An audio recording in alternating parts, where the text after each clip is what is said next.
नमस्कार, मैं हूं आपके साथ सुमित शर्मा। बंसल न्यूज की खास पेशकश लक्ष्य में आपका बहुत स्वागत है। अगर आप भी अपने करियर को सुनिश्चित करना चाहते हैं तो ये कार्यक्रम आपके बहुत काम का है, क्योंकि हमारे इस प्रोग्राम में एक्सपर्ट करेंगे आपका मार्गदर्शन और बनेंगे लक्ष्य हासिल करने में आपके मददगार।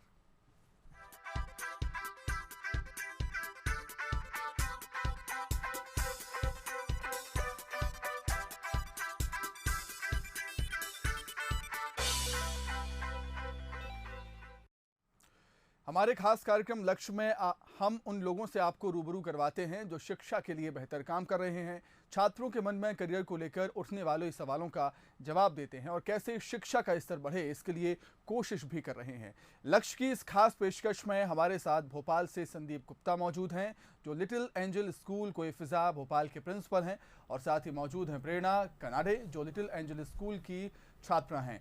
लक्ष्य में आप दोनों का बहुत स्वागत करता हूं मैं। धन्यवाद सर। संदीप गुप्ता जी, सबसे पहले आप हमें बताएं कि स्कूल के बारे में बताएं, अपने आपके स्कूल के बारे में, और आपके स्कूल में मैथ्स की स्ट्रीम में कितने छात्र हैं ये भी बताइए हमको। हाँ, नमस्कार।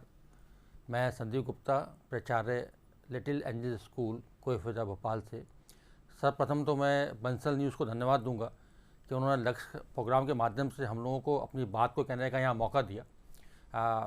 ये जो स्कूल है लिटिल एंजल स्कूल, मेरी माता जी ने 1983 में 40 छात्राओं के साथ 5वीं क्लास तक शुरू किया था, जो साल दर साल बढ़ता हुआ 1992 में इसको हायर सेकेंडरी स्कूल की मान्यता प्राप्त हुई, जो कि मैथ्स, बायोलॉजी, कॉमर्स और आर्ट्स इन चारों विषयों में हम छात्रों को पढ़ाई करवाते थे। साथ ही साथ स्कूल में सांस्कृतिक, खेलकूद, सामाजिक कार्य, धार्मिक उत्सव, राष्ट्रीय उत्सव आदि कई तरह के कार्यक्रम आयोजित किए जाते हैं, जिससे बच्चों को एक समग्र विकास, उनको एक अच्छा प्लेटफॉर्म दिया जाता है जिससे वो अपने टैलेंट को परफॉर्म कर सकें।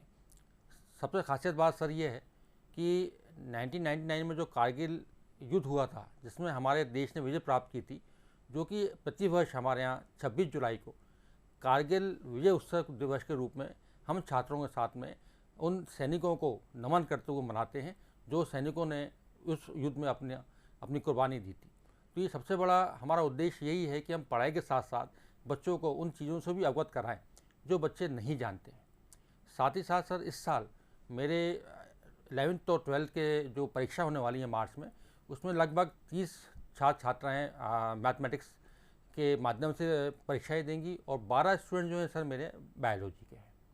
ठीक है, प्रेरणा आपसे जानना चाहेंगे, आप अपने एग्जाम की तैयारियां कैसे करती हैं और किस तरीके से पढ़ाई आपकी अभी चल रही है? मेरी पढ़ाई बहुत अच्छी चल रही है। मैं सबसे पहले पढ़ने के लिए एनसीईआरटी का यूज़ करती हूँ, जिसके बाद मैं ना एनसीईआरटी को पूरा ख़त्म करने के बाद मैं ना दूसरी रिफ्रेशर्स पर जाती हूँ। अपने संडे टू संडे टेस्ट लेती हूँ मैं खुद के, और मॉडल टेस्ट पेपर सॉल्व करती हूँ, previous year question paper solve करती हूँ, जिसके साथ मुझे बहुत ज़्यादा हेल्प मिलती है।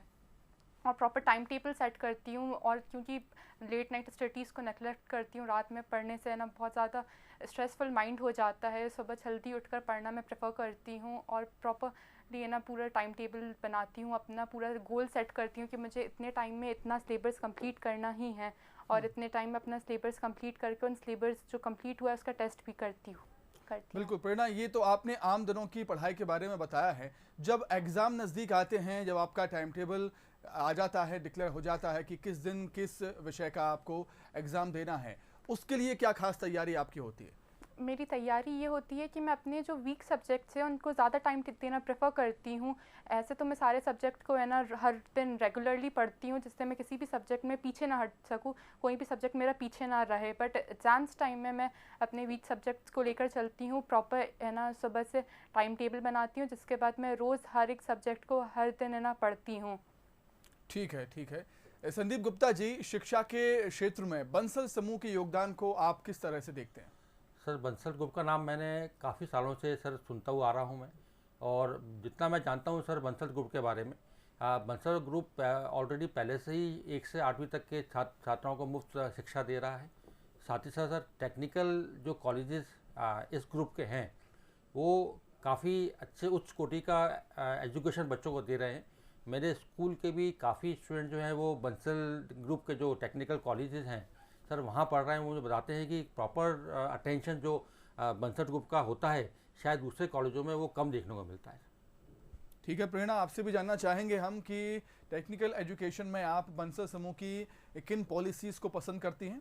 मैं ऐसे तो बंसल समूह की हर एक पॉलिसी मुझे बहुत पसंद है, स्पेशली है ना नर्सरी टू 8 तक की फ्री एजुकेशन देना, बिकॉज आज के टाइम पर जब है ना इतना सारी चीज़ें हो रही है तब किसी के लिए एजुकेशन भी बहुत ज़्यादा महंगा हो जाता है लेना। बहुत सारे ऐसे घर होते हैं जो है ना जहाँ पर एजुकेशन प्रोवाइड नहीं करवाई जाती है बच्चों को, और उनके लिए फ्री एजुकेशन प्रोवाइड करना, साथ ही साथ उनको फ्री एजुकेशन प्रोवाइड करने के साथ फ्री बस सेवाएं देना, बच्चों की काउंसलिंग करवाना, बिकॉज है ना बच्चे अपने एम को लेकर बहुत ज़्यादा कॉन्शियस हो जाते हैं कि वो आगे फ्यूचर में क्या करेंगे। बंसल समूह उनके है ना एम को भी है ना वो करता है, काउंसिल करता है कि आपको फ्यूचर में क्या करना है और क्या नहीं करना है। मैं अपने स्कूल की तरफ से है ना बंसल के एक इंस्टीट्यूट गई थी, वहाँ पर है ना बंसल समूह ने हम 11th और 12th के है ना दोनों क्लासेस के है ना छात्रों को है ना काउंसिल किया था कि उन्हें आगे फ्यूचर में क्या करना है और क्या नहीं करना है।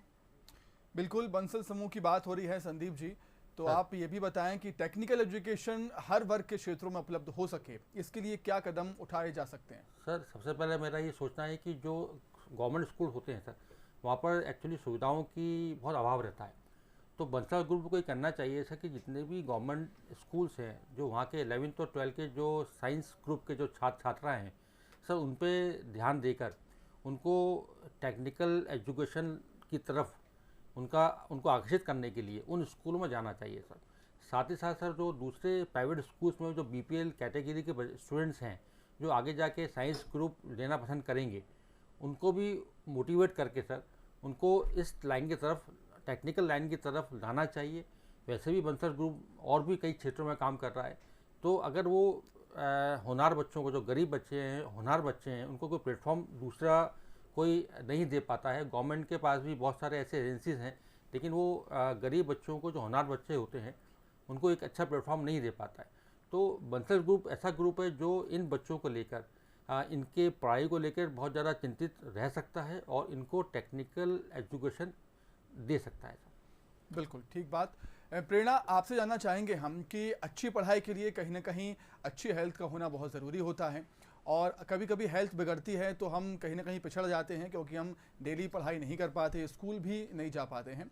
तो किस तरीके से आप कोऑर्डिनेशन करती हैं, सामंजस्य बैठाती हैं पढ़ाई में और अपनी हेल्थ में? मैं एक प्रॉपर डाइट मेंटेन करने में बिलीव करती हूँ, बिकॉज जब अपन प्रॉपर डाइट मेंटेन करेंगे, प्रॉपर टाइम टेबल मेंटेन करेंगे, टाइम से सोएंगे, टाइम से उठेंगे, तब अपन एक है ना प्रॉपर डाइट को मेंटेन कर सकते हैं। अपनी हेल्थ और स्टडीज़ में है ना फ़र्क कर सकते हैं कि हमें है ना दोनों ही चीज़ें काफ़ी इंपॉर्टेंट है। इसीलिए है ना 6-7 घंटे की नींद इज़ इनफ, मतलब एक स्टूडेंट के लिए 6-7 घंटे की नींद इनफ होती है। ऐसे तो है ना according to our health ministry 8 घंटे की नींद इंपॉर्टेंट है, बट ना अगर आप स्टूडेंट है तो आप 6-7 घंटे की नींद लेकर भी है ना पूरा प्रॉपर टाइम टेबल के साथ चलकर, साथ ही साथ स्टडीज़ के टाइम पर जब आप स्टडीज़ करते हैं तब है ना प्रॉपरली ब्रेक लेना चाहिए, बिकॉज एक साथ अपने माइंड पर इतना ज़्यादा स्ट्रेस देने पर भी हम पढ़ाई पर फोकस नहीं कर पाते हैं और अपनी आपको अदर एक्टिविटीज़ में भी धकेल देते हैं, जो कि लाइक फ़ोन चलाना और ये सब। तो 15 मिनट का ब्रेक अपन को हर चीज़ में लेकर करना चाहिए, और उन 15 मिनट के ब्रेक्स में है ना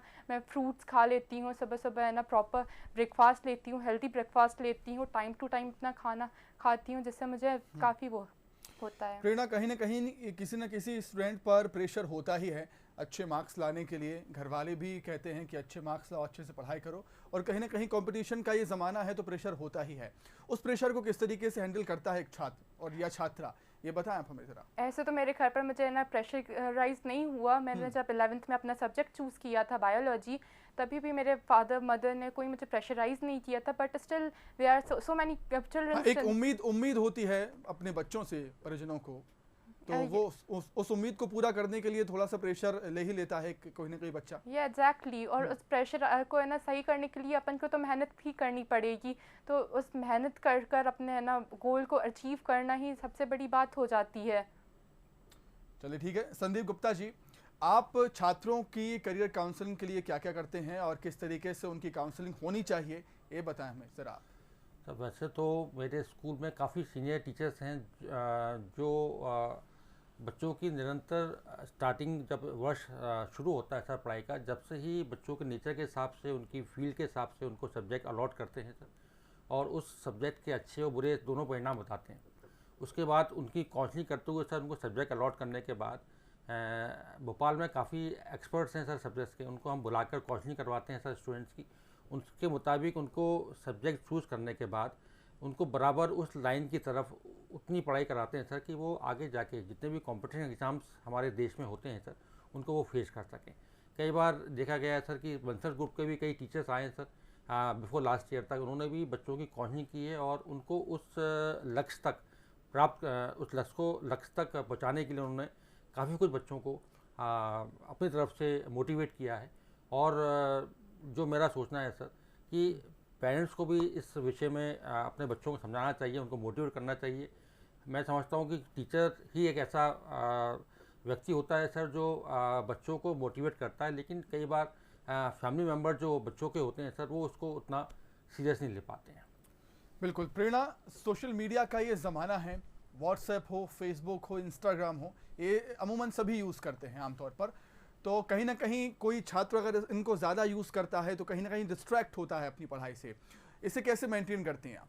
सोशल मीडिया एक तरह से बुरा भी नहीं है, बट जो बच्चे सोशल मीडिया अपनी पढ़ाई को एकदम नेगलेक्ट करके सोशल मीडिया को यूज़ करते हैं, लाइक दिन भर रात भर, उनके लिए तो हर चीज़ बुरी हो जाती है। बट सोशल मीडिया के से थोड़ा सा डिस्टेंस मेंटेन करना चाहिए, specially during the time of our exams. हमें सोशल मीडिया से थोड़ा सा मैं ना डिस्टेंस मेंटेन करके रखती हूँ, अपने अकाउंट्स ऑफ करके रखती हूँ, और जितना मुझे ज़रूरी होता है। अब जब है ना कोविड के टाइम पर पढ़ाई ही सारी ऑनलाइन हो गई है, तब मैं ये नहीं कहूँगी कि मैं पूरी तरह से अपने आप को अलग कर रही हूँ सोशल मीडिया से, पर फिर भी मैं ना बहुत कम यूज़ करती हूँ, सिर्फ अपने काम के लिए, अपनी स्टडीज़ के लिए। जितनी देर मैं स्टडीज़ कर सकती हूँ उससे उतना ही करती हूँ, और उसे अपने ऊपर हावी नहीं होने देती हूँ।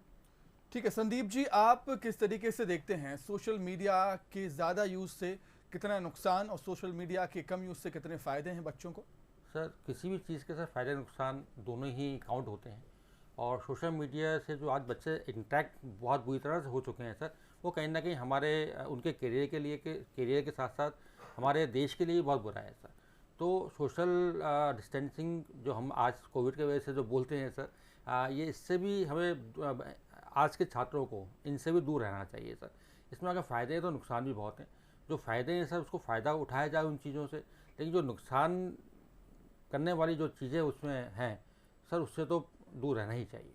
बिल्कुल ठीक बात कही संदीप जी आपने कि अगर फ़ायदे हैं तो फ़ायदे लेने चाहिए, नुकसान है तो उनसे दूर रहिए।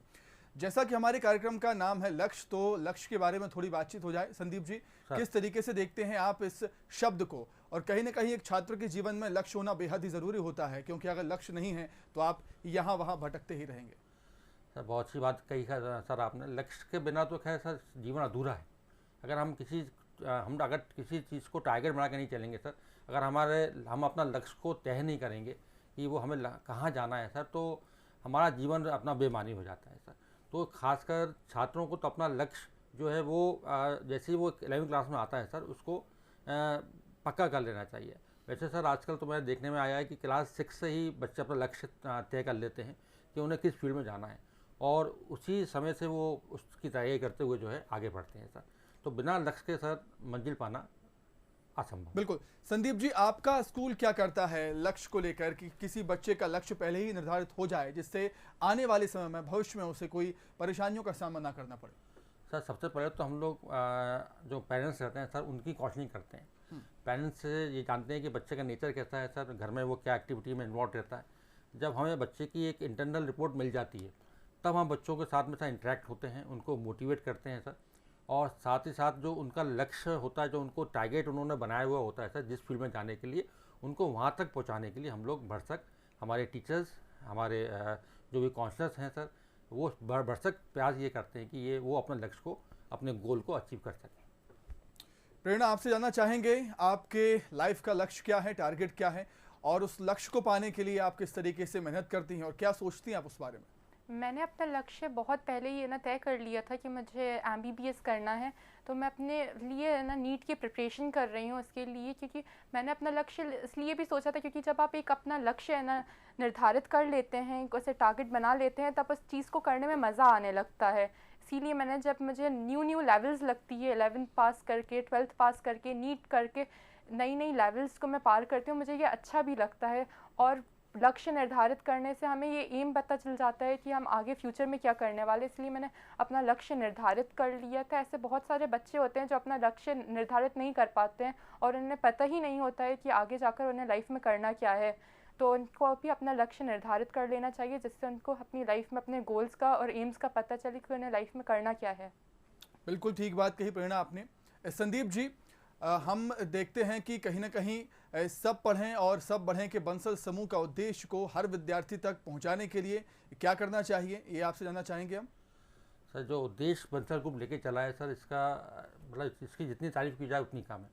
लेकिन सबको सब साथ चलें, सब पढ़ें, इसके लिए बंसल ग्रुप को सर जो इंटीरियर्स एरिया होते हैं, जैसे जो मल्टीज़ बनी हुई हैं, जो झुग्गी झोपड़ी जो हमारे यहाँ हुआ करती थी कभी भोपाल के अंदर, जिनको मल्टीज़ में शिफ्ट कर दिया गया है सर, वहाँ एक सर्वे कराकर जो बच्चे स्कूल नहीं जा पा रहे हैं या उनके माँ बाप उनको स्कूल नहीं भेजना चाहते हैं, उनसे मजदूरी कराना चाहते हैं, उनको मोटिवेट करके सर उनको स्कूलों तक लाना चाहिए। और उसके बाद जब स्कूल तक बच्चे पहुँच जाएँ तो ये नहीं है कि सर हमारी पहुँचाने के बाद जिम्मेदारी पूरी हो जाती है। हमें उनकी लिस्ट बनाकर सर जब तक वो स्कूलिंग पूरी नहीं कर लें, जब तक उन पर अपनी निगरानी रख के सर उनको उनके लक्ष्य तक पहुँचा देना चाहिए। बिल्कुल संदीप जी, सभी के जीवन में शिक्षा बहुत ही महत्वपूर्ण है, पढ़ाई बहुत ही इम्पोर्टेंट है। लेकिन कई बच्चे ऐसे होते हैं जो कोई स्पोर्ट्स में अच्छा होता है, कोई गाने में अच्छा है, कोई डांसिंग अच्छी करता है, कोई स्विमिंग अच्छी करता है। तो आपका स्कूल उस टैलेंट को कैसे निखारता है उस बच्चे के, ये आपसे जानना चाहते हैं हम। सर, मेरे स्कूल के काफ़ी स्टूडेंट जो है ना सर, वो मेडिकल कॉलेजेस में हैं, इंजीनियरिंग कॉलेज में सीए हैं, बिजनेसमैन हैं। साथ ही साथ कई स्टूडेंट जो हैं जो नेशनल लेवल तक स्पोर्ट्स में उन्होंने अपना नाम, अपना शहर का नाम, अपने परिवार का नाम, अपने स्कूल का नाम रोशन किया है। और आज ही मेरे एक स्कूल के स्टूडेंट ऐसे हैं जो बॉक्सिंग में नेशनल लेवल खेल रहे हैं सर, बैडमिंटन में नेशनल लेवल तक वो लोग पहुंच गए हैं। तो उनको प्रेशराइज ना करते हुए उनका जब टूर्नामेंट होते हैं सर, तो हम उस टूर्नामेंट में उनको 100% उनको सपोर्ट करते हैं। साथ ही साथ कभी एग्ज़ाम्स में अगर उनके जो डेट्स आ जाती हैं उनके स्पोर्ट्स के लिए, तो हम उनको उनके लेवल को चेंज करके उनका एग्ज़ाम हम लोग बाद में लेते हैं, जिससे किसी भी स्टूडेंट जो है अपने लक्ष्य के प्रति जो है, जो उनका लक्ष्य है स्पोर्ट्स में, जो जिसमें भी स्पोर्ट्स में वो भाग लेता हो, उससे विचलित ना हो सर। वो पढ़ाई की चिंता भी करे, लेकिन अगर हम उसको स्पोर्ट्स में आगे बढ़ाते हैं तो कहीं ना कहीं हम उसकी पढ़ाई में भी उसको साथ में लेके चलना चाहते हैं। बिल्कुल, बात यहाँ पर शिक्षा की हो रही है संदीप जी, तो शिक्षा का महत्व किसी से छिपा नहीं है हमारे जीवन में। लेकिन हमारे देश में कई ऐसे गांव हैं जहां पर गरीब आदिवासी बच्चे रहते हैं जिन तक शिक्षा नहीं पहुंच पाती है। तो इसको आप किस तरीके से देखते हैं, सरकार को क्या करना चाहिए जो हमारा शिक्षा का सिस्टम है, जो एजुकेशन सिस्टम है, उसको सुधारने के लिए? सर, सरकार ने वैसे तो बहुत सारे NGOs बनाए हुए हैं इस कामों के लिए, लेकिन सर NGOs क्या काम करते हैं आप हम सब जानते हैं। सरकार को इन NGOs पे निगरानी रखते हुए इनके काम को देखना चाहिए कि ये प्रॉपर तरीके से काम कर रहे हैं या नहीं कर रहे हैं, और अगर कर रहे हैं तो उनको प्रोत्साहन करना चाहिए, और अगर नहीं कर रहे हैं तो सर उनको सजा भी देनी चाहिए। आज जितने भी आदिवासी हमारे क्षेत्र हैं वहाँ तक एक्चुअली में सर बिजली का पहुँच पाना बहुत मुश्किल हो जाता है। साथ ही साथ जो टीचर्स या जो शिक्षक वहाँ अपॉइंट किए जाते हैं सर, उनको वहाँ से भगा दिया जाता है। तो सरकार को चाहिए सर कि ऐसे NGOs तैयार करें जो कि आदिवासी क्षेत्रों में जाने से ना डरें, या जो पिछड़े इलाके हैं या गांव हैं जहां पर सुख सुविधाएं कम होती हैं वहां पर शिक्षक जाने से घबराता है, तो कम से कम उनको सर मोटिवेट करके उनकी या तो सैलरी इतनी कर दी जाए कि वो खुशी खुशी वहाँ जाएँ, या उनको इतना प्रोटेक्शन वहाँ दे दिया जाए कि वो बिना डर के सर बच्चों को पढ़ा सकें। साथ ही साथ वहाँ पर काउंसलर्स की सर बहुत ज़रूरत पड़ती है, क्योंकि इन गाँवों में या आदिवासी क्षेत्रों में वहाँ के लोग बच्चों को पढ़ाना नहीं चाहते हैं, क्योंकि वो उनसे मजदूरी कराना चाहते हैं। तो इसको दूर करने के लिए सर हमारे NGO जितने भी वहाँ चल रहे हैं, जिनको करोड़ों का फंड दिया जाता है, उनके ये ड्यूटी बनती है कि सर वो इन आदिवासी क्षेत्रों में या पिछड़े इलाकों में या गाँव में जाकर शिक्षा का प्रचार करें। बिल्कुल संदीप जी, और हम देखते हैं कई ऐसे बच्चे होते हैं जो उम्मीदों के बोझ तले मानसिक तनाव ले लेते हैं पढ़ाई का। तो कहीं ना कहीं जिम्मेदारी आप लोगों की भी बनती है, शिक्षकों की बनती है, प्राचार्यों की बनती है कि उनको समझाइश दें कि तनाव लेने की ज़रूरत नहीं है। सर, इसके लिए तो हम लोग विशेष ध्यान रखते हैं सर। हम लोग किसी भी स्टूडेंट को सर प्रेशराइज नहीं करते हैं, और साथ में जो बच्चे इस टाइप के टेंशन में रहते हैं या आते हैं सर, उनको अलग से बुलाकर सर उनके जितने भी हमारे यहाँ के जो वरिष्ठ शिक्षिकाएँ हैं वो उनको बहुत अच्छे ढंग से उनको मोटिवेट करती हैं सर, उनको अपने साथ कई कई घंटों बैठाती हैं, अपने साथ उनको पढ़ाती हैं सर, और उनका डर दूर करती हैं। इसमें दो राय नहीं है सर कि टेंशन होती है जब एग्ज़ाम आता है ना सर, तो कोई भी एग्ज़ाम हो, चाहे वो हाई सेकेंडरी लेवल का हो, चाहे वो IAS एग्ज़ाम देना हो सर, टेंशन तो बराबर बनी रहती है। लेकिन मेरा ये मानना है कि एग्ज़ाम टाइम में सर टीचर के साथ साथ जो पेरेंट्स रहते हैं उनको भी अपने बच्चों को उतना समय देना चाहिए जब तक एग्ज़ाम चलते हैं सर। ठीक है संदीप जी, आप विद्यार्थियों के चहुमुखी विकास के लिए क्या करते हैं और क्या कुछ करना चाहिए, ये भी बताएं आप हमें। सर वैसे तो आप कभी आएँ तो देखें तो मेरे स्कूल के पिछले 28 सालों से हज़ारों बच्चे जो हैं वो देश ही नहीं विदेशों में अपना नाम रोशन कर रहे हैं। बहुत अच्छी अच्छी जगह उनके प्लेसमेंट्स हुए हैं सर, और उनको मोटिवेट करने के लिए हमारे यहाँ जो वरिष्ठ हमारे जो टीचर्स हैं, और साथ ही साथ मैंने बताया आपको सर कि जो भोपाल के टॉप मोस्ट जो काउंसलर होते हैं सर, उनको हम अपने यहाँ इन्वाइट करते हैं, उनके लेक्चर रखते हैं सर हम लोग। और जिस फील्ड में बच्चा जाना चाहता है सर, जो स्टूडेंट जाना चाहता है सर, उसको हम उस फील्ड के काउंसलर से मिलाकर सर उनको मोटिवेट करके उनको उस फील्ड तक पहुँचाने की भरसक प्रयास करते हैं। प्रेरणा, अब अभी हमें जो लोग देख रहे हैं, जो विद्यार्थी देख रहे हैं, उनको आप क्या संदेश देना चाहेंगे कि पढ़ाई किस तरीके से करना चाहिए, एग्ज़ाम आए तो किस तरीके से तैयारी होनी चाहिए, और जो तनाव है वो बिल्कुल भी नहीं लेना चाहिए, क्या कहना चाहेंगे आप? मैं यही कहना चाहूँगी कि अपनी NCERT को पूरा अच्छे से पढ़ो, और जो प्रीवियस ईयर के क्वेश्चन पेपर्स हैं उन्हें सॉल्व करो। अपने ऊपर जितना ज़्यादा स्ट्रेस मत लो, लेट नाइट स्टडीज़ मत करो, सुबह जल्दी उठ के स्टडीज़ करो, बिकॉज सफलता एक दिन में नहीं मिलती। एक एक दिन मेहनत और प्रयास करने से हमें वो सफलता ज़रूर मिलेगी। इसीलिए हर एक दिन प्रयास करो, उसका परिश्रम करो, और फिर ही है ना कुछ चीज़ को है ना टारगेट करो। बिल्कुल ठीक बात कही प्रेरणा आपने कि सफलता एक दिन में नहीं मिलती है, हर दिन हमें प्रयास करना होता है, और छोटे छोटे प्रयास ही हमें सफलता तक ले जाते हैं। संदीप जी, अंत में आप क्या मैसेज देना चाहेंगे? मेरा सभी विद्यार्थियों को यही मैसेज है कि कोरोना का समय चल रहा है, अभी बाहर कम निकलें, डिस्टेंस मेंटेन करें, मास्क लगाएं, अपने हाथ को बराबर धोते रहें, और जब एग्ज़ाम टाइम आपका करीब आ गया है तो अपनी पढ़ाई बिल्कुल मन लगा के करें, कोई प्रेशर दिमाग में नहीं लें। अगर हम असफल भी होते हैं तो हम सफल एक दिन ज़रूर होंगे, इस के साथ वो चलें। साथ ही साथ मैं उन अभिभावकों को भी ये कहना चाहूँगा कि जब आपके जब बच्चों के एग्ज़ाम्स होते हैं तो कम से कम वो पूरा महीना जो है अपने बच्चों के साथ रहें, उनकी गतिविधियों को देखें कि कहीं वो नर्वस तो नहीं है, कहीं वो टेंशन में नहीं आ रहे हैं। अगर टेंशन में हैं या नर्वस होते हैं तो कम से कम उनके साथ एक क्वालिटी टाइम बिताएं। ठीक, बहुत शुक्रिया आपका संदीप जी। प्रेरणा, आपका भी बहुत शुक्रिया बहुत हमारे साथ जुड़ने के लिए और तमाम बातचीत के लिए। बहुत धन्यवाद। बहुत बहुत धन्यवाद सर, बहुत थैंक यू। तो इसी के साथ ही हमारी खास पेशकश में फिलहाल इतना ही। कल फिर हाजिर होंगे एक नए लक्ष्य के साथ। दीजिए इजाजत, नमस्कार।